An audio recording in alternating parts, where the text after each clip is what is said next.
Thank you, Mr. Chairman.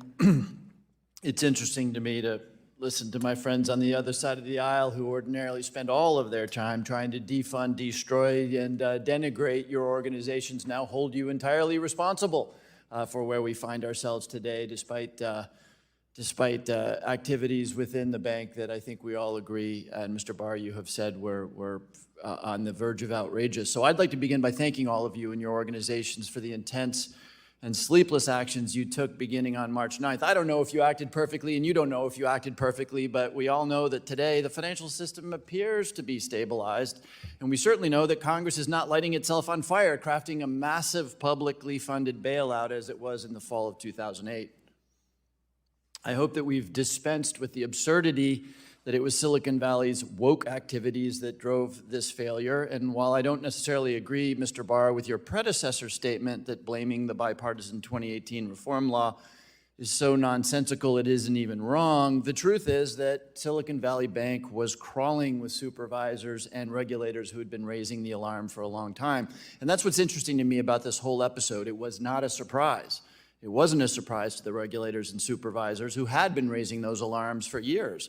It shouldn't have been a surprise to the management team who had been the target of those alarms. By the way, just as a side note, it was a surprise to the Wall Street research analysts who were paid very good money to evaluate Silicon Valley Bank. 24 Wall Street analysts covered Silicon Valley Bank. 11 had buy ratings on it, 11 had hold ratings on it. Only one analyst rated it a sell. More seriously, the credit rating agency, S&P Global, rated Silicon Valley investment grade right up until March 10th when it announced that it expected a bankruptcy. There's an uncomfortable echo of 2008. By the way, Mr. Chairman, I'd like to insert for the record unanimous consent, a remarkable article by Professor Raj Gopal of the Columbia Business School, which elaborates many of these points that I'm making. Without objection.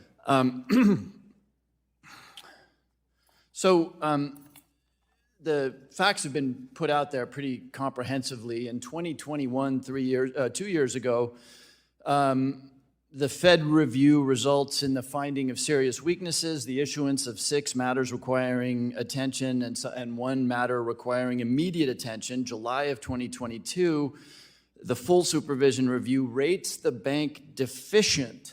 That's 7 to 8 months before March's meltdown. Early 2023, there's a horizontal review. Again, the word deficient. So, and by the way, that's complicated for most people to understand. Here's something that's not complicated for people to understand.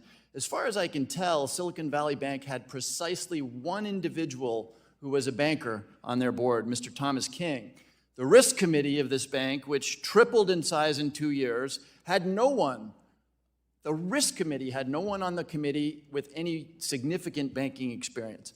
So, Mr. Barr, I'm going to put you in an uncomfortable position and say, clearly what we have here is a gap of time and a failure of action between the deficiency rating in July of 2022 and the meltdown in March. That's a long period of time.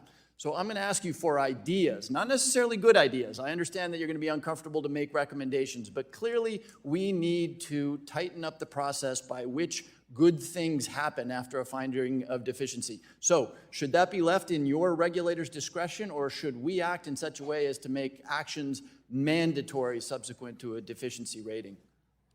It's a great question you raise, and one that I think is appropriate for reviewing both by you and by us.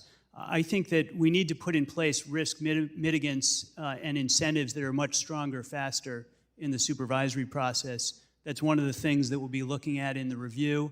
But I do think that in instances like this, where it is such a fundamental issue, we need to have risk mitigants in place that are ordered by the supervisors quickly.